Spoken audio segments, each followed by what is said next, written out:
we're learning about how the brain works to how we're approaching student learning. And finally, we're going to talk about the institutional context, changes in schools that are necessary in order to apply this, some of these new insights into the education of kids and adults. Our panel, I'm not going to introduce everybody per instructions, but our panel is full of folks with very deep backgrounds in the subject, and we're going to jump right into it with a fairly broad, wide open question, which is that actually I'm going to start, I'm going to direct some of the questions, and I'm just going to leave some of them open. But in order to not have that big thud when you first start, I'm going to direct my first question to Matthew, since he's closest, which is, so Matthew's got a PhD in neuroscience, and so I want you to tell us what are some of the most exciting things that you think we've learned about the brain and how it functions in the last couple of decades. To me, the most exciting thing is the schema-based frameworks for how knowledge and how reasoning happens in the brain, and the time course for the development of deep, highly interconnected schemas, and the role that the hippocampus plays in the consolidation into the neocortex, and the consequences that potentially has for education. To me, that's the most exciting thing. And he had to explain to me what he meant by schema, so I imagine there's a couple people out there who would like that as well. Would you mind? A schema, I mean, it's a term that's been around for a long time, but we're taking a more neuroscientific definition of it, which is basically, well, if you talk about it as a cognitive framework for understanding a concept, and at the neural level, you can think of cognates as networks of neurons that are active for a particular stimulus, for a particular perception or particular action, and schemas as a interconnection of all these cognates that amplify and suppress other schemas based on context and anticipation of what's going to happen. So schemas play an important role in prediction, and an important role in reasoning, and in perception, and in action. What about for the rest of the panel? As you guys think about your jobs every day, thinking about what's being learned, what we know, and how we apply that to the teaching of children and adults, what are the things that get you most excited when you think about this subject? Yeah, maybe I'll try to take a shot at that. I think what's been really interesting is we've all kind of grown up with this notion of like intelligence as being this immutable sort of native thing that we have, as if it's like height. You can't change it. You have a child who's sort of limited by this, and it's such an innate way of thinking that we all sort of so many things we do and we believe implicitly assume this. And what's been really interesting is that a lot of the neuroscience and science of plasticity seems to indicate that's not actually true. And intelligence comes in lots of different dimensions and is built up on these core cognitive capacities our brain has. And some of those capacities, maybe most of those capacities, can in fact be affected by our training. And so all of a sudden, this notion that your intelligence is finite and limited in these ways is now up. Now that's a variable in how we go about learning things. And all of a sudden, you can kind of go from a model where learning is, as we think about teaching people information or things over time, you almost have a different dimension in which you can now start optimizing, which is you can start optimizing the core machinery of your brain, of learning itself, which is really interesting and exciting. And it's exciting because obviously it's a big deal and can make some big changes, but it's also because there's not a lot we know about it yet. We don't know how big of a difference it can make. We don't know what types of training, what types of interventions can make a difference. And so it's a wide open field, and there's a lot of learning to be done. And when Kunal was talking about the previous, the kind of the perception of intelligence as a fixed asset and how that's evolving, Bob, you started nodding your head. Not quite vigorously, but perceptibly. Can you tell us why? Well, it's if you look at it, because we believe that the brain was not beyond a critical period, was not a changeable organ, and the research is very, very clear. It not only is changeable, it's changeable rapidly. So we now know that dyslexic students, we know what those brains look like when they're trying to read, and we have clear, absolute evidence that the right neurological activity can be created. It can be created fast. It's kind of unbelievable, because that's not, if you're you're a content expert, if you want to teach a kid that's 5 years behind in reading, It takes a long time if they ever catch up, right? But the fact of the matter, if you alter that brain, you can change it very, very rapidly. It's kind of hard to believe, but the evidence is very, very compelling. So, exciting thing to me, and if any of you out there that had children with learning disabilities, you know what it's like. And those kids don't have to suffer like they have to suffer. The problem is the system is set up, and there's a big industry that lives off of that, those capabilities. It's called workaround. So we work around the problem. You have to learn to live with that problem.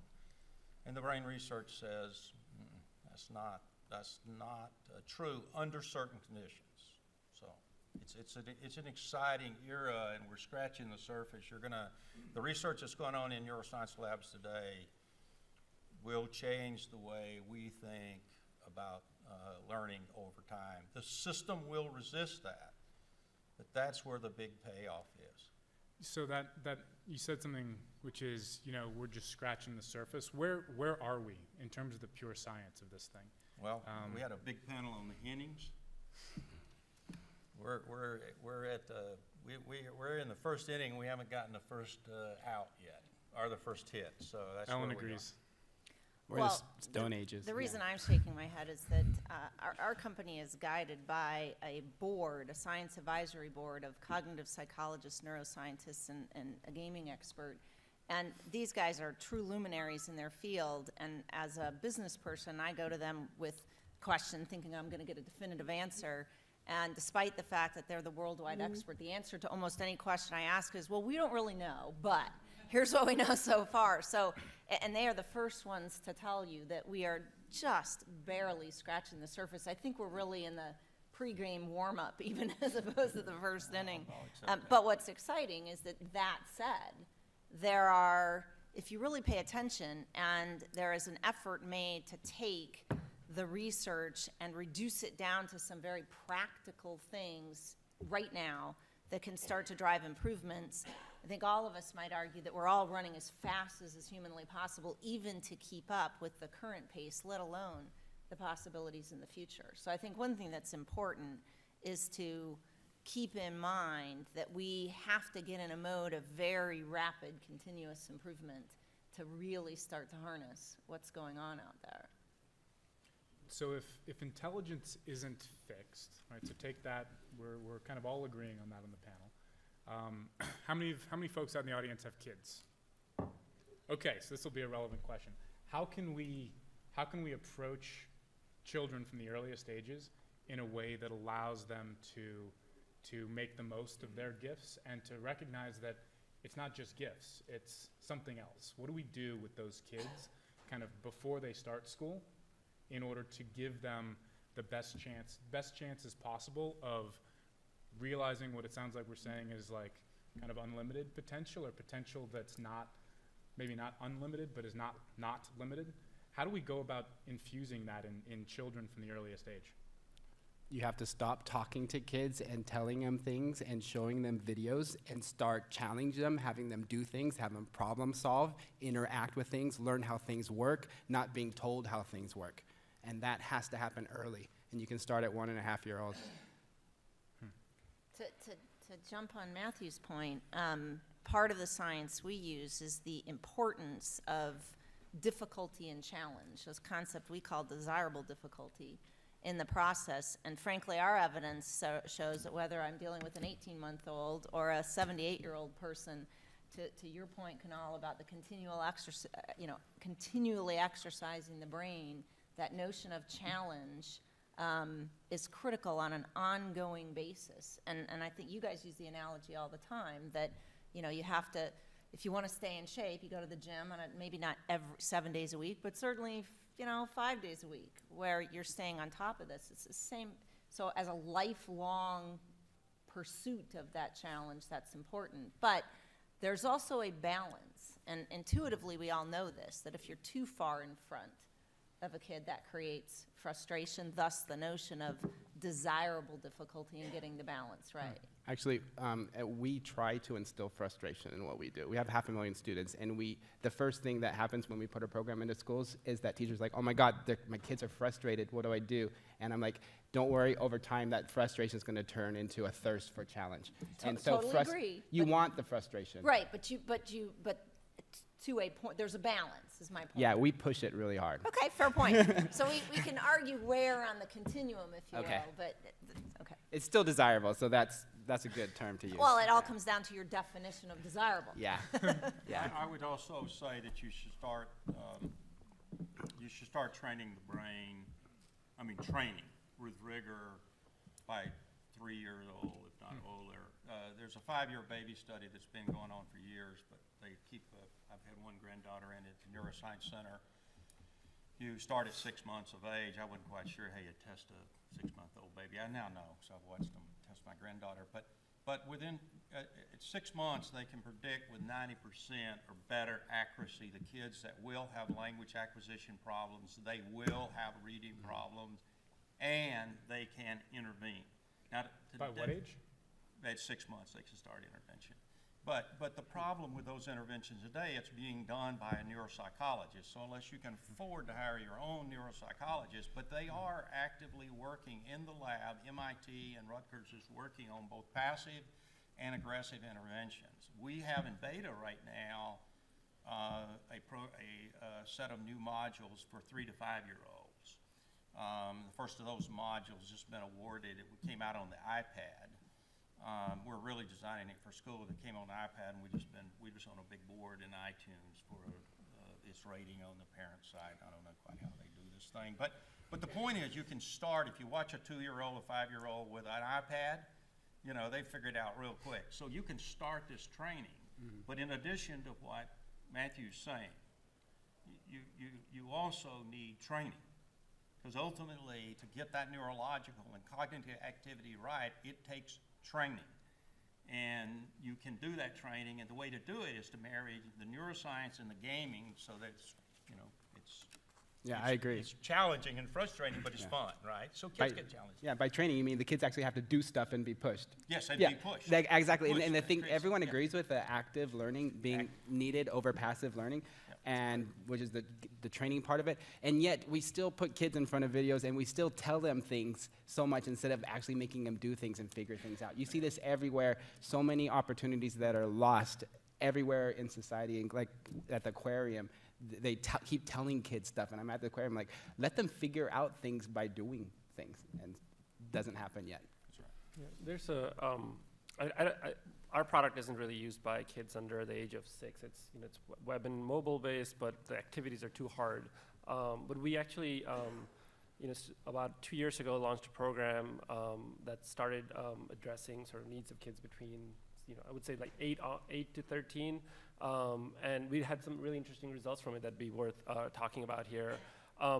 Basically, our product was built targeting adults. We're really kind of going after what I call like the 18 to 78 kind of like, fully grown adults, helping them learn things better. What we found quickly is if you create a product for a mom, very, very quickly she wants her kids to use it. And so we got pulled into, and also when we have a lot of teachers who use our product for themselves, and they sort of want to use it in the classroom. And so we have a program called LEAP, and there's about 325 classrooms that use this product. And what we asked the teachers to do is do a pre-test and post-test. Our approach to the model, because we don't sell into schools, is very much around, let's understand what this type of training can do in the classroom. What can it, and so we have the teachers do pre-test and post-test on cognitive outcomes, share with us data anonymously on kind of standardized test outcomes, and share with us data on sort of like classroom behavior outcomes. And it's been, the data has been fairly surprising to us because, frankly, we didn't really necessarily try to optimize for the standardized test outcomes or the classroom behavior outcomes. And there's been some evidence that that there's actually pretty meaningful implications there. So this is a little bit around, going to the earlier question of what is known, and what we don't really know how the mechanisms work, frankly, or even, how big of an effect it is, or even, even if whether it's a placebo effect that we can't really tease apart yet. But there's something interesting going on. The other thing that we found that was really interesting is kids, when they do our training, even though the usability design wasn't focused for them, tend to respond faster. The effect size is more. Kids, you know, the hypothesis or it seems to imply that kids have more plastic brains, and hence they learn things a lot faster. So the intervention that for an adult, you know, where they would see certain improvements after doing maybe a month of training, kids can see that within 7 or 10 days. And then we also find that younger kids respond faster, even faster. Our software sort of breaks down from a usability perspective under the age of 8, so I don't really know what happens before that. But I wouldn't be surprised if, you know, if you can create training for younger and younger groups, the effect size and the impact size will just be larger because brains tend to be able to learn faster at younger ages. So, I just want to comment. Please. On what I said there. The only thing I would say to that is that,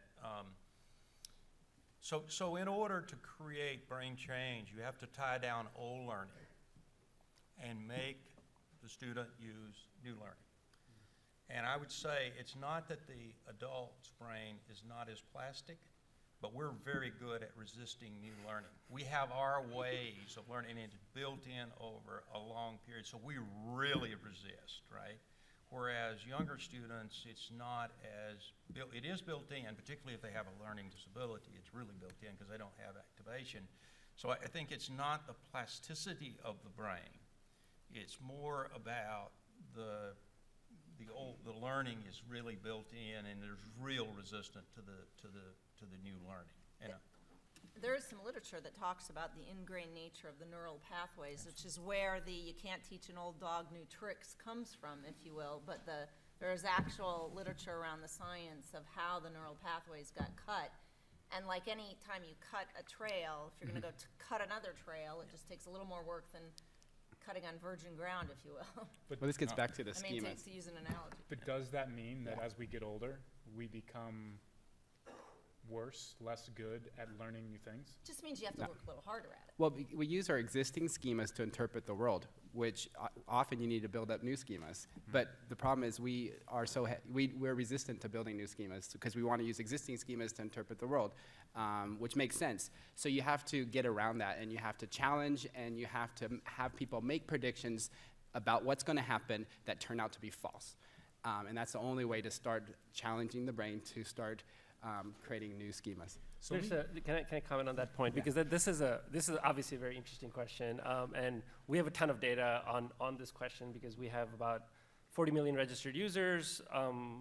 Largely looks like the U.S. kind of like the distribution of age looks like the U.S. age distribution, and we have a couple of data scientists who looked into this question, and it was interesting. I mean, unfortunately, it seems like older people do get better at slower rates than younger people. And that's true for every sort of age decile as you go up from starting from 20 onwards. The really encouraging thing, though, is that you do still get better, and you can get just as much better. It just takes longer and more work. And that's not, you know, so I think when we looked at that data, we actually, you know, you can sort of look at it from the perspective like, oh, well, I'm older, so I can't, you know, improve as much or as fast. Or you can look at it, you know, quite positively and say like, hey, even though I'm older, I can get just as much better. It just will take me a little bit longer to get there, which frankly, when you compare that to physical exercise, I mean, it's, you know, it gets harder and harder, and certainly after a certain age, you can't really get as good as you were, you know, so that's, but it's pretty interesting, I thought. So, since we've got such a highly reproductive audience, so I'm gonna play just a little bit of devil's advocate here, and I'm gonna say that man, my kids, I had 4 of them, right? And each one of them was wired different from the day they started, right? We put them into preschool, and they were different already. I met them when they were different in the womb, right? One of them was active and rolling around and came out, and he was still like that, right? The next one was passive and more tentative, and their personalities, and they seemed like there was a fixed asset to it. Convince me that my experience with my kids isn't true, isn't right, that they are plastic, that they can be made, that they can be shaped in the way you're talking about. Well, I think the notion of plastic doesn't go against the notion of having innate, you know, characteristics or innate tendencies. It's more the question of, you know, I think everybody, I mean, it would be certainly, far from the truth to say like everybody can end up in the same place. They can't. The data doesn't seem, there's nothing in the data that seems to say that. And people are very different. What is true though is you can get better from where you are in certain skills. How much better across what age groups, still unknown, but certainly, with the initial versions of training systems we have, that people do get better. So and so our messaging is really around, and the conversation we try to have with our users is really around, everybody's really interested on our site about how do I compare to everyone else? That's like the single data point that everybody really wants to know. It's like, I got the score, well, how does that compare? And we do share it because everybody wants to know it, but we really sort of de-emphasize it, and we really sort of talk about like, well, this is where you are today, and this is where you were a month ago, and this is where you can be a month from now. And that's really the conversation I feel like that's the most productive one, or the one we should be having. Maybe a better word, Gunnar, than plastic is pliable. Okay. There's still a starting point, but that starting point can be modified and shifted. And Well, I think about it even in another dimension. So if we're talking about that all potential is going to be exactly the same, then kids are very different. We all know that, got multiple kids. So I guess they get different genes or whatever that relates to.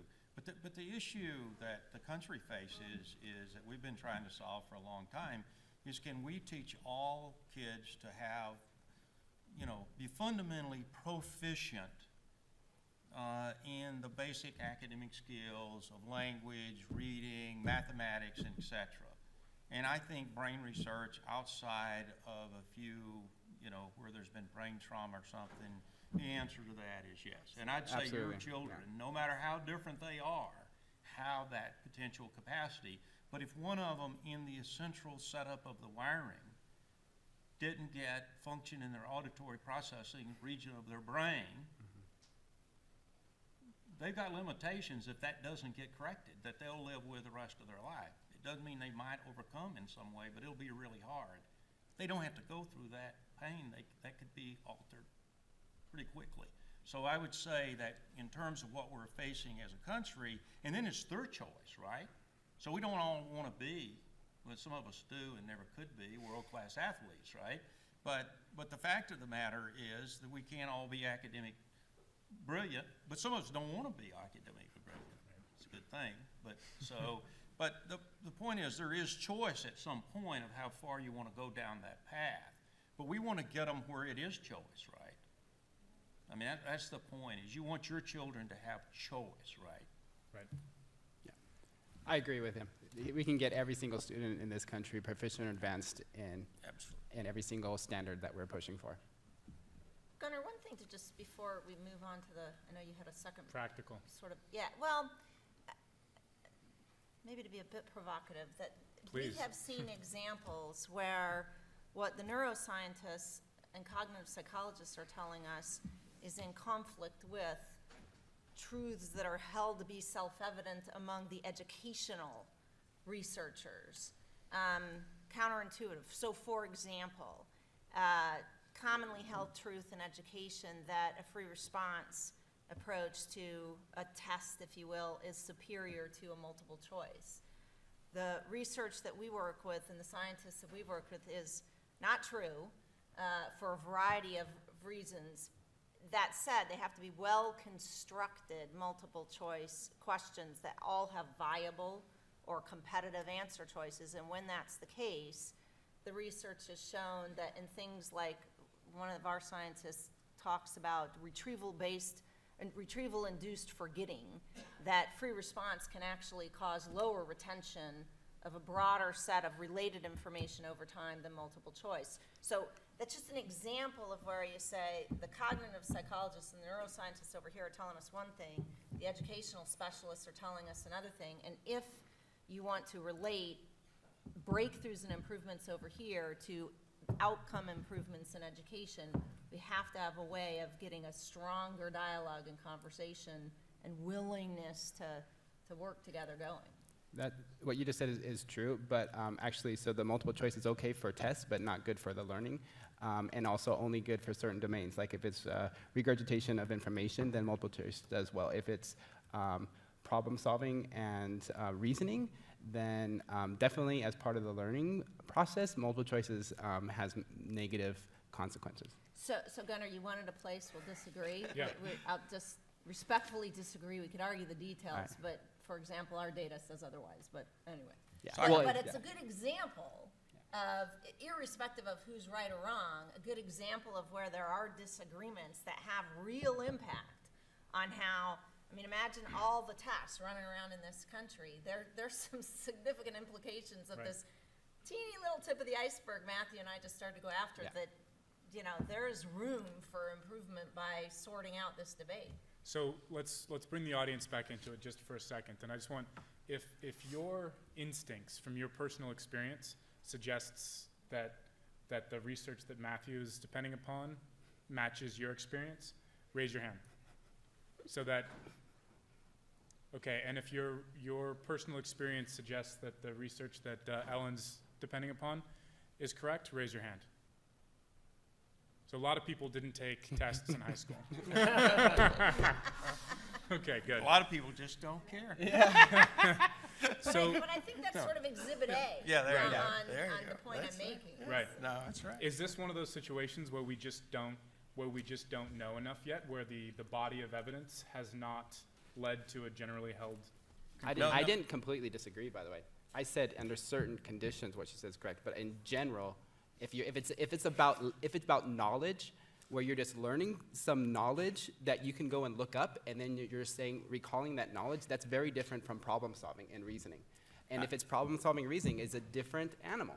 And so it's not a simple thing. Are multiple choices good or bad? It's not simple as that. It depends on what you're doing. That with I it. agree with. It is So, not simple. yeah. But I'm sure, I mean, you can quote the researchers and I can do, my So main. everybody It's who point- didn't raise complicated, their yeah. hand was My like, main it's point was the nuanced. contention. Everything is open. It's like, for example, so this great paper came out, which I know Lumosity loved, which was the Yaki paper in 2008, which says that training can improve working memory, or at least that was the result, and it's transferable to intelligence tests like the Ravens Advanced Matrices test.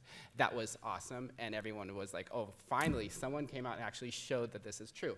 Then, after all these years, there's all these papers is saying they can't reproduce it, it's not true, and then others saying, oh, yes, it is true. And so it's like, no matter what result comes out, it's not so simple. Right.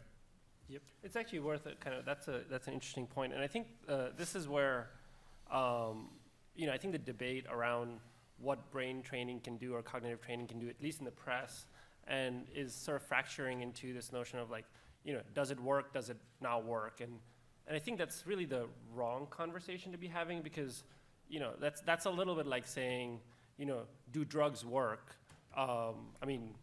Well, in some cases, they work for some people in certain circumstances in a very positive way, sometimes in very negative ways. Sometimes the same drug can do something really bad, something that can have a good effect on one person can actually have an adverse reaction on a different person. And so the question is really about, in what context, what kind of training can do what? And that's where, that's a more nuanced conversation, and that's one that people tend to not be as excited about having, but that's the one we really need to be having, which is, because the basic notion that, doing training activities of some sort can have an impact on the way your brain works. I mean, that's something that I would say it's fairly universally accepted as being true, because otherwise we wouldn't really bother with education altogether. And there's been a ton of data over time that says that that's true. And the question is, how can you take those types of interventions and create experiences out of them that lead to outcomes that are generalizable and are beneficial in a broad way? And that's really kind of that's really the questions we're focused on. And what are the effect sizes, and how can you make the effect sizes bigger by customizing the training for the right people, things like that. Yeah, part of that whole issue is, it's kind of interesting. One of the things you learn is how the system protects itself in that debate. But go ask any classroom teacher in the world. Does working memory have an impact on learning? Does attention control have an impact on learning? Does processing speed have an impact on learning?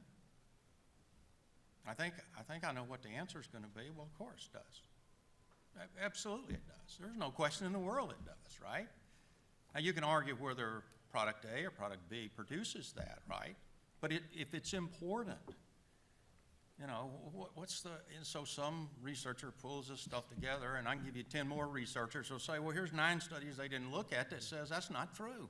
So, I mean, we got this academic debate going on, but we know today that a large majority of our kids are not learning to read proficiently. And you can talk all you want to about higher standards and higher order thinking skills. If you can read proficiently, you got a problem in an academic environment and you're in for a tough road. We can deal with that problem, but we need to look at it in a broader way. But this is going to go on. I mean, that's one of the frustrating parts because the scientists want to debate these issues, right? And they want absolute 100% proof. And that's, well, you know, and et cetera. But right now we're doing things every day in schools, in homes, that do not produce results. And we know it doesn't produce results. Yeah. And we're blaming everybody, but why don't we try some different things? Yeah, reading's in the pits, but math is even worse. So Pardon? reading is in the pits, but math is even worse.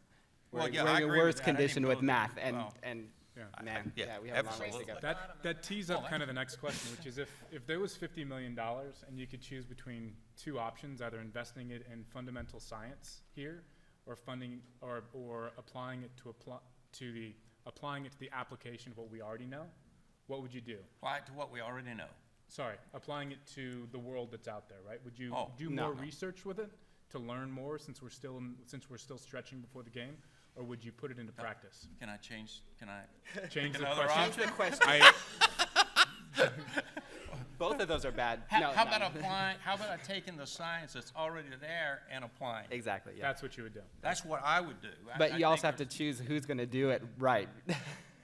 Steve Miller's in the office, one of our founding scientists this year with scientific, he's in the audience. He would tell me to do more basic research probably, but Do you guys agree? I would probably focus on the research piece. I mean, I think so our approach to science has been, so we built a big platform for consumers, but we've turned around and opened that same platform up to researchers. So if you're a researcher at University X and you want to study the impact of cognitive training or a specific type of training in a population group that you're interested in, you can work with our science team to set up an experiment and recruit subjects and run thousands of people through the study. And what we have found is our researchers are often interested in things that are very different from what we even know about. So a specific example is a professor at Stanford, Dr. Kessler, who is interested in girls with Turner syndrome, which is a genetic condition that causes math deficiencies, something we didn't even know about. She ran a study using a specific type of lumosity training that she designed, found really great outcomes in the classroom for the intervention group, and is now running a much bigger study around that. The challenge for her right now, and this is true for all sciences, but we see this in our collaborators, is that she has a peer-reviewed paper out, she's doing a bigger study, she's at Stanford, she's a professor, and it's really hard for her to get funding to do that. And there's just not a lot of basic science funding right now to go around, and then all our research is running into it, and we're starting to sort of consider actually funding them ourselves. But I think the application piece is obviously really, really important, and at the end of the day, like what will actually produce results. But I think there's just still a lot not known, and I think unless we keep pushing that forward, it won't really carry through at the end of the day. I would do both. I used to work for a guy who always talked about having a foot in today and a foot in tomorrow. And by splitting it up and saying, first of all, I want to empower to have as much forward-looking research as possible, but research will have a relatively long tail in terms of when we are going to see the impacts of that on a day-to-day basis inside a classroom. That's right. If I marry that up with continually doing experiments getting very focused on measuring results without, the huge trauma over the fact that we're gonna measure something, but let's assume for sake of argument that we could create a reasonable measurement system trying to focus on results we could all agree on, what they ought to be, and I'm continually working to test and try and experiment with things and feed that back, and then have the two things looping, feeding back into the other. In virtually any other industry, and it probably puts some people's hair on end for me to call this an industry, but in any other industry, you balance both. You have R&D, and you're continually have a feedback loop of what's working out there in the field, if you will. And generally speaking, the combination of those two things produce the best results, because you can get a lot of things much, much faster with what's happening today. So I'd combine both of them. And let me build on that. And we had a call before this, before the panel, in order to get prepped and all that kind of stuff. And one of the things you said was that the corporate world that you've dealt with in a couple different places in your career is a generation ahead of schools. Can you elaborate on that concept? And then Bob, I want you to talk about the battle scars that you've kind of earned and are a little bit proud of over the years. Sure. What I meant by that is, in particular, think of it as adult learning, if you will. And in the workforce world, there are a lot of organizations out there that invest a lot of money, similar to we invest in education, and what they are attempting to do is train better to produce better performance on the job, whether that's about errors in a manufacturing shop or reduced errors in, surgical rooms in hospitals, or driving stronger performance for employees to have better engagement so they'll be sustainable in their job, whatever the objective is. And in the adult workforce world, they tend to be far more focused, some might say too much so, on outcomes, and willing to try lots of different processes to produce outcomes on a trial and error basis, and very, very quickly feed back into what's producing the best outcomes. Let's start going with the things that work, if you will. And so a focus on outcomes, a focus on accountability to outcomes, not getting so hung up arguing that we should measure anything that we let all this time go by without doing it, and continually be willing to go through a trial and error process and be a little less focused on the purity of how, I think is part of the reason why, with regard to, I made that comment specific to embedding of technology into learning processes to drive stronger and better outcomes. That was the context in which I made the comment.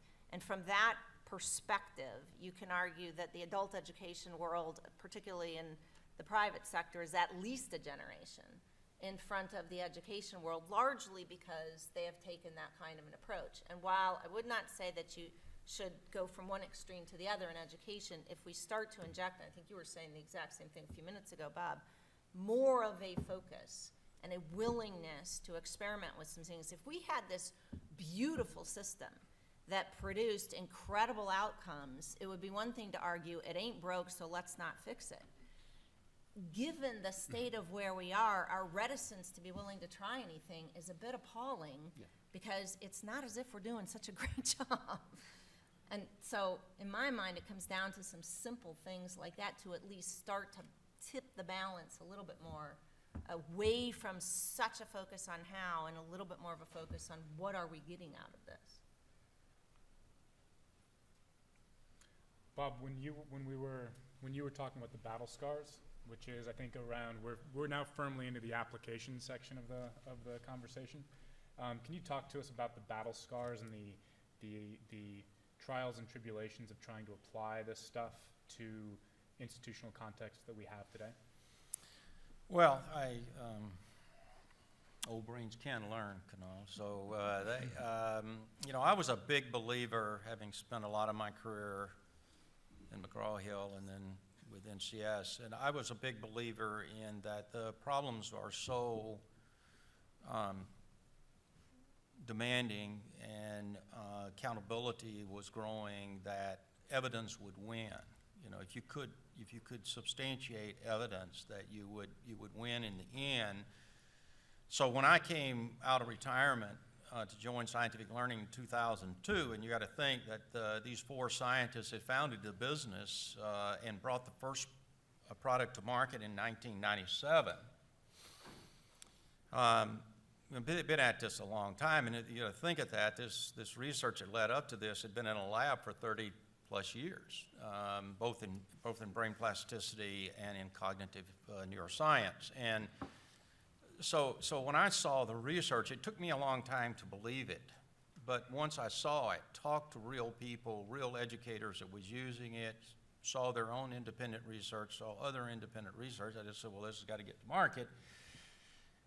And I believe that evidence would win. So as you could substantiate this with enough school districts around the country, you could, you know, you would have this tipping effect. So all of us that have read tipping, you know, at one point you hit tipping and it tips, and because it comes accepted. And so I was persuaded and that would happen. But the fact of the matter, what I really, and we were the only voice. I'm so delighted today there are many voices, and I'm elated. The president now is proposing $100 million. I would just like to give a little of that to the cognitive side of the equation. We try to get our scientists in there to get a piece of that action, but it doesn't matter. It's today. It's not that people that bring, plasticity and change is much more accepted and talked about in the education community. But the real awakening for me was that evidence would not be enough because the systems were built around a certain approach and built around a certain belief structure. And so, and all of a sudden this was radically different. And I still thought enough school districts, but put this in your mind.